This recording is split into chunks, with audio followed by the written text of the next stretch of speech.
여러분 반갑습니다. 다독이는 방 카입니다. 네, 오늘은요, 요즘 날씨가 너무너무 좋아서 사실 책을 읽기보다는 밖으로 좀 나가고 싶은 그런 계절인데요. 이럴 때는 조금 이렇게 글밥이 많은 책들을 읽기보다는 아주 평화롭고 또 아름다운 그림책을 좀 보면서 이 봄날을 만끽하면 어떨까라는 생각에서 너무너무 예쁜, 네, 무조건 소장각인 아름다운 책들을 준비를 했습니다. 첫 번째 책은요, 보자마자 이건 사야 해. 네, 정말 소장각을 불러일으키는 너무너무 예쁜 책이었어요. 이 책은 이제 이소영 작가가 쓴 칼 라르손 오늘도 행복을 그린 이유라는 작품이에요. 이 책은 2020년에 이미 나온 바가 있는데 올해 그 스웨덴 국립미술관 컬렉션을 7월까지 지금 전시를 하고 있어요. 그래서 이제 그거를 기념을 해서 이렇게 이제 리커버를 해가지고 새롭게 나오게 된 건데 2020년에 나온 책도 이쁘긴 한데요. 정말 이 커버는 네, 이번 개정판이 독보적입니다. 너무너무 예쁜 네, 이제 표지로 책이 나왔고 안에 들어가 있는 내용도 굉장히 알차요. 이 칼 라르손이라는 작가의 생애와 또 작품에 대한 해석 그리고 이제 아주 다양한 작품들이 컬러 도판으로 실려 있는데 우선 책이 이제 총 4장으로 이루어져 있고 첫 장에서는 이 작가의 어떤 생애, 어린 시절을 다루고 있고요.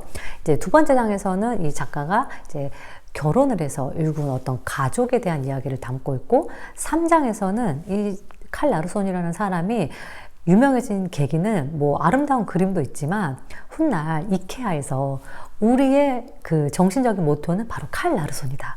이렇게 네, 이야기를 하면서 굉장히 유명해졌어요. 그도 그럴 것이 이 칼 라르손이 이제 작가로서의 활동뿐만이 아니라 어떤 인테리어로서도 굉장히 탁월한 감각을 보여주거든요. 그래서 이 작가의 작품들을 보면은 대부분 이제 집을 배경으로 하고 있는데 집이 예사롭지가 않아요. 네. 오늘로 따지면은 오늘의 집이나 이런데 네, 분명히 나왔을 법한 그런 지금 봐도 촌스럽지 않은 감각적인 인테리어를 선보이는데 이 3장에서는 칼 라르손의 어떤 집을 구석구석 네, 보여주고 있어요.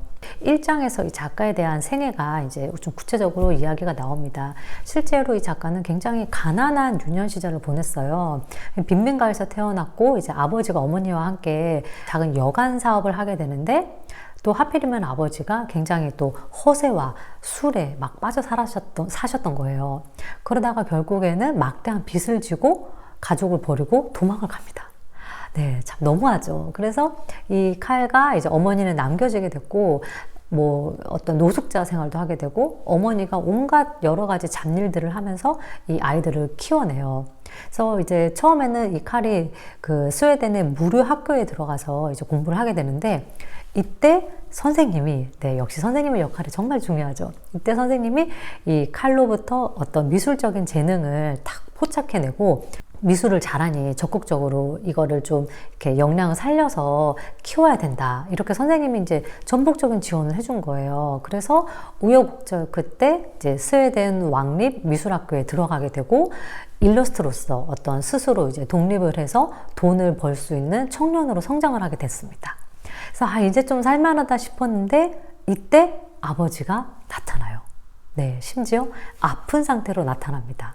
그러니까 얼마나 이 작가가 아버지에 대한 어떤 원한과 또 어떤 상처와 그럼에도 불구하고 완전히 돌아설 수 없는 어떤 애증, 다양한 감정들이 들었을 것 같아요. 그래서 이 책에도 작가가 아버지를 그린 작품들이 이제 몇 개 수록이 되어 있는데 이 작가는 이제 아버지를 용서하지 못하다가 아버지가 그 돌아가시기 직전이 되어서야 나는 비로소 아버지를 용서할 수 있게 됐다. 이렇게 이야기를 하고 있고 이제 자신이 그런 느껴보지 못한 유년 시절의 행복을 네, 자녀들에게 일깨워주기 위해서 즉 행복한 가정을 꾸리기 위해서 이 작가가 정말 엄청난 노력을 해요.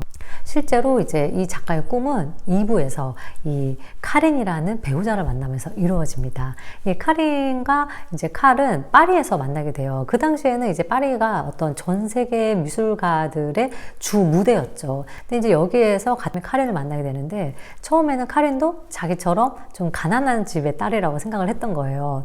근데 결혼을 하려고 보니까 이 카린이라는 여성이 굉장히 유복한 집안의 딸이었던 거예요. 그래서 이 여자 쪽 집안에서 엄청난 반대를 했죠. 이 가난하고 심지어 이제 앞으로 어떻게 될지도 모르는 예술가니까 자신의 딸을 선뜻 네, 이렇게 허락하기가 쉽지 않았던 거죠. 근데 그럼에도 불구하고 이제 두 사람의 어떤 사랑으로 인해서 결국에는 결혼을 하게 되고, 결혼식 당일날 이 칼은 네, 엄청난 눈물을 흘렸다고 합니다. 카린이라는 여성을 만나서 이제 정말 자기가 꿈꿔왔던 그런 행복한 가정을 꾸리게 되는데 8명의 자녀를 낳게 돼요. 그래서 2부에서는 이제 이 자녀들의 어떤 성장기를 쭉쭉쭉쭉쭉 한 명씩 다 담고 있거든요. 이 자녀들의 어떤 생애와 또 어떤 직업을 갖게 된 어른으로 성장했는지까지 이제 이 작품에서 굉장히 세세하게 설명을 하고 있어요. 책을 이렇게 보시면 네, 첫 아이 수잔에 대한 그림이 이렇게 어렸을 때부터 있어요. 이 말도 참 사랑스럽죠. 카린이 딸을 낳았다. 나는 세상에서 제일 행복한 남자다.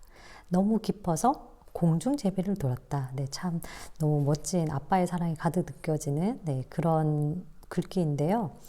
뭐 이렇게 지금 아기 때의 모습, 네, 이렇게 또 바로 이 표지를 장식하고 있는 작품이죠. 바로 첫째 딸이 바로 수잔입니다. 그래서 이 수잔의 모습을 이렇게 성장 과정을 담고 있어요. 이런 식으로 보면은 그림들이 너무너무 아름답죠. 네, 뭐 이렇게 피아노 치는 모습들. 네, 성장했을 때의 네, 모습까지 참 이게 아버지의 그 사랑하는 마음이 아니면은 결코 담을 수 없는 일상의 아름다운 모습들이 네, 포착이 되어 있습니다. 그리고 이제 둘째 아들은 너무나 안타깝게도 네, 18살에 죽고 마는데요. 너무나 참 안타까운 이야기인데 이렇게 둘째 아들에 대한 모습들이 담겨져 있고요. 다음에 또 이렇게 이제 다음에는 셋째 뭐 또 이렇게 작품들이 네, 이런 걸 보시면은 아이의 모습도 아름답지만 네, 이 주변의 인테리어 너무 감각적이지 않나요? 그래서 이제 이런 감각적인 모습 때문에 아마 이제 이케아에서 자신들의 어떤 정신적인 모토가 이 작가라고 이야기를 한 것 같은데, 네, 이렇게 이제 2부에서 아이들의 사랑스러운 모습들이 정말 그냥 보는 것만으로도 네, 힐링이 되는 그런 작품이에요. 특히 이 작가의 아이들을 보면은 이렇게 지금 책을 읽고 있는 모습도 굉장히 많은데, 실제로 이 작가 부부가 책 읽는 거를 굉장히 좋아했고 아이들과 책 읽는 시간을 즐겼다고 합니다. 그래서 이렇게 이제 책 읽는 모습들도 많고 예, 이런 거 너무 귀엽죠. 예, 이렇게 막 책상 밑에 식탁 밑에 들어가 있는 아주 예쁜 아이의 모습도 있고, 이제 이분은 계속해서 이렇게 아이들의 모습들을 많이 성장 과정을 담았고요. 다음에 이제 3부에서는 이 화가의 집이에요. 그래서 화가의 집을 보면 실제로 이 작가가 살았던 팔륜에 위치한 집인데 이제 5월이 되면은 관광객들을 위해서 개방을 한다고 합니다. 그래서 이 작가의 어떤 실제로 살았던 집과 또 이렇게 집 내부를 그린 모습들인데 인테리어가 예, 정말 아름답죠. 그래서 이런 것들을 그냥 이렇게 책을 자세하게 보지 않아도요. 이런 예쁜 그림들만 봐도 예, 이 제목 그대로 기쁨이 모여 있는 그런 작품이라고 예, 할 수가 있겠습니다. 네, 이렇게 그림을 좀 훑어봤는데 이 작품을 보는 것만으로도 너무나 행복이 느껴지고, 사실 이 작가의 유년 시절은 그렇게 행복하지 않았잖아요. 근데 아마 자신의 마음속에는 엄청난 어떤 폭우가 몇 번이나 막 몰아쳤을 것 같아요. 근데 그럼에도 불구하고 이것을 자신이 일구어낸 가정을 통해서 승화하고 이겨내려고 했던 이 작가의 또 마음을 통해서 우리가 어떤 삶을 살아가는 방식에 대해서도 한 번쯤은 네, 생각해 볼 수 있을 것 같아요. 이렇게 이제 막 뭔가 거창하고 굉장히 멋지고 특별하고 이런 게 아니라 그냥 일상의 모습을 다룬 것만으로도 대가에 오른 이 화가의 삶을 통해서 정말 일상적인 것이 가장 특별하다. 그리고 우리의 삶을 이루는 어떤 근간이 되는 것은 다름 아닌 가족이다 라는, 너무나 잘 알고 있지만 그래서 가끔은 잊게 되는 이 진리를 이 책이 또 알려주기도 해서요. 좀 일상의 소중함과 또 아주 우리 가까이에 있는 행복을 느껴보기에 더할 나위 없이 좋은 책이어서 네, 이 책을 오늘 한번 소개를 해봤습니다. 두 번째 책은요, 정말 정직한 책이에요. 책, 그림책이에요. 말 그대로 예, 책, 그림을 담고 있는 그림책이거든요. 그래서 이건 조금 나온 지가 됐어요. 신간은 아니지만 너무너무 좋은 책이고 제가 가끔씩 보는 책이어서 가지고 와봤는데, 이 책은 이 소피의 세계 잘 아시죠? 이 책의 표지를 그린 작가로 너무너무 유명한 작가예요. 크빈트 부흐홀츠의 이제 그림을 전 세계 46명의 작가들한테 보냈어요. 그래서 그분들로부터 이 그림을 보고 느꼈던 어떤 감정, 떠오르는 생각을 글로 써달라고 요청을 해서 그 글들을 모아가지고 낸 책이에요.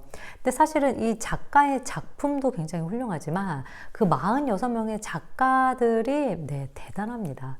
뭐 밀란 쿤데라, 존 버거, 뭐 수전 손택, 뭐 쟁쟁한 정말 작가들이 이 책에 참여를 했어요. 그래서 사실 그 작가들의 글을 읽는 것만으로도 가치가 있고, 또 이 책에 이제 있는 어떤 책을 다룬 다양한 그림들을 통해서 또 그냥 이 책 역시도 이렇게 보는 것만으로도 너무너무 힐링이 되고 또 생각할 거리를 남겨주는 내용들이 가득합니다. 이 책도 마찬가지로 너무너무 그림들이 굉장히 서정적인데요. 책을 우선은 주제로 하고 있어요. 이렇게 책을 읽는 남자도 있고, 뭔가 약간 몽환적이면서도 서정적입니다. 책을 물고 있는 표범도 있고요.